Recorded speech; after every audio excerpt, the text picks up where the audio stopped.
Senhora Presidente, nobre senadora Simone, senhoras e senhores senadores, inicialmente consignamos que não há vício de inconstitucionalidade formal nem óbice de natureza regimental na proposição em exame.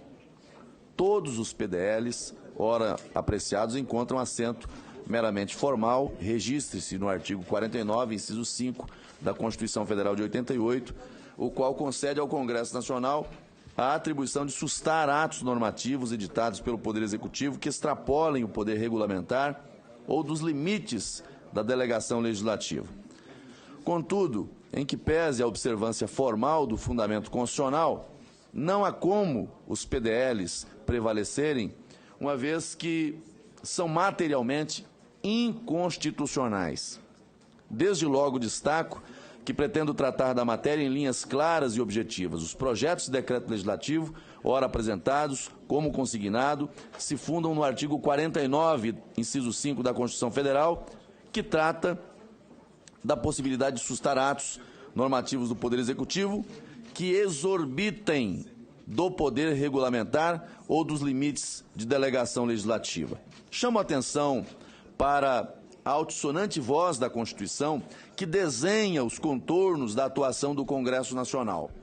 Sustar os atos normativos que exorbitem do poder regulamentar. O poder regulamentar do chefe do Executivo está previsto no artigo 84, inciso 4 de nossa Lei Maior. E aqui transcrevo. Diz o 84, compete privativamente ao Presidente da República.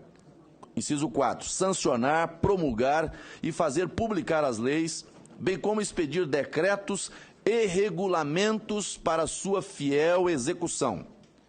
O texto constitucional imprime as basilares características do poder regulamentar. É subsidiário, ou seja, vem depois da lei. Mais que isso, não deve, por óbvio, contrariar a lei, mas sim garantir sua fiel execução. E se a execução da lei depende de atuação administrativa discricionária, como é o caso da apreciação dos pedidos administrativos de registro e porte de arma de fogo, cabível será, portanto, o decreto executivo. Temos, então, as seguintes premissas. 1. Decreto executivo só pode vir depois da lei, não podendo inovar na ordem jurídica. 2. Não pode contrariar a lei, deve garantir fielmente sua execução. E 3. É cabível quando existente uma atividade administrativa que executará a lei. Como registrado, a lei deve ter deixado espaço para a discricionariedade administrativa. Se a lei esgotou o trato da matéria, fazendo constar objetivamente todos os requisitos e condições para sua execução, o decreto executivo será mera repetição da lei. Assentado esse posicionamento jurídico, entendo que toda a análise dessa comissão e os argumentos aqui tratados deverão se estabelecer nessas premissas. Desta forma, eventual posicionamento contrário ou favorável ao teor em específico do decreto executivo, ou seja, analisar o mérito da decisão do chefe do executivo, sem que se aponte qualquer extrapolação do poder regulamentar, pode ser até conveniente do ponto de vista político, mas é totalmente descabido do ponto de vista jurídico e constitucional. Digo que é descabido, pois que a discussão aqui aventada está nos limites constitucionais do decreto legislativo, que se presta a conter as exorbitâncias do poder regulamentar, e não a substituir-lhe o mérito. Eu mesmo tenho algumas ressalvas pontuais quanto aos decretos executivos ora discutidos. Sou favorável aos decretos, mas tenho preocupações especialmente quanto às armas de maior potencial lesivo. Mas essa é uma questão de mérito e está dentro do poder discricionário do chefe do Poder Executivo. Assim, se os opositores do decreto desejam discutir qual arma deve ser ou não de uso permitido, quantas munições, idade, efetiva necessidade, etc., devem fazer pela via constitucionalmente adequada, a saber, a lei. Nesse sentido, utilizar-se de decreto legislativo para substituir decisões normativas do Poder Executivo é malferir, a meu ver, nosso sistema constitucional de competências.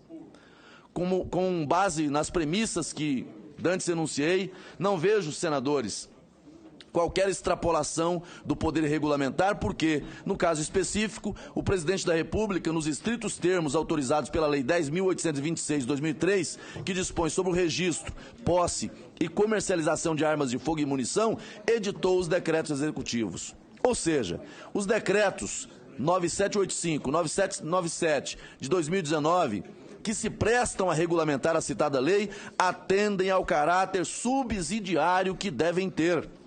Além de caráter de regulamentação por necessidade implícita, por dever do chefe do Executivo, no caso, a previsão expressa na lei. Há mais de 30 referências à necessidade de regulamento no corpo da Lei 10.826 de 2003. E trago aqui, para fundamentar as razões que apresento, algumas dessas citações. O artigo 3º, parágrafo único, diz: as armas de fogo de uso restrito serão registradas no comando do Exército, na forma do regulamento dessa lei. O artigo 4º, inciso 3, comprovação de capacidade técnica e de aptidão psicológica para o manuseio de arma de fogo, atestadas na forma disposta no regulamento dessa lei.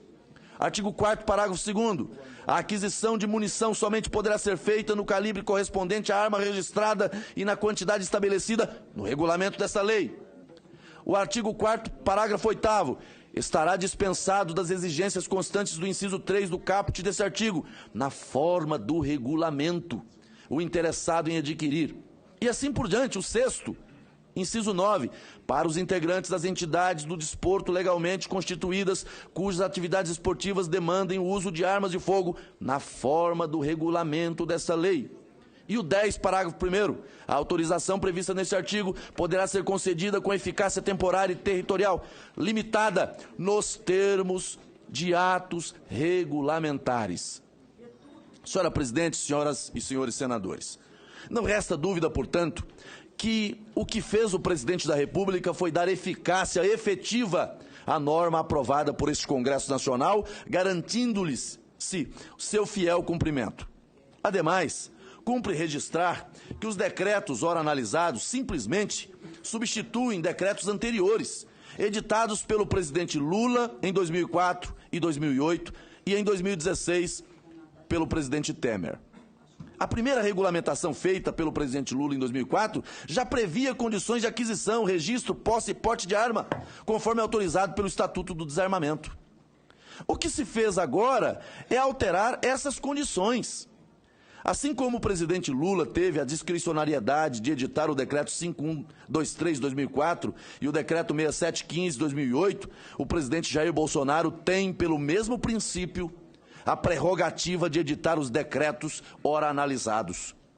Dito isto, tenho que não podemos ser seletivos em nossa análise e muito menos podemos pretender limitar o poder regulamentar do chefe do Poder Executivo. O presidente Bolsonaro não tem poderes inferiores aos que teve o presidente Lula, que jamais viu questionada sua competência para editar ou não os decretos. Isso demonstra, a não se ter dúvida, que, com toda a vênia, os PDLs, ora analisados, não passam de peça de retórica política que não resistem ao crivo do exame constitucional. Com essas breves ponderações, senhora Presidente, e respeitando o limite estabelecido para a discussão, o nosso voto é pela rejeição dos decretos legislativos em análise e pela manutenção dos decretos presidenciais que regulamentam a lei nas suas previsões taxativas, objetivas, descritivas, todas constantes do texto. Não é aqui uma mera interpretação. A lei previu a necessidade dos regulamentos pela via dos decretos. Então, pedindo vênia aos que discordam, eu voto pela rejeição dos PDLs e pela manutenção dos decretos presidenciais.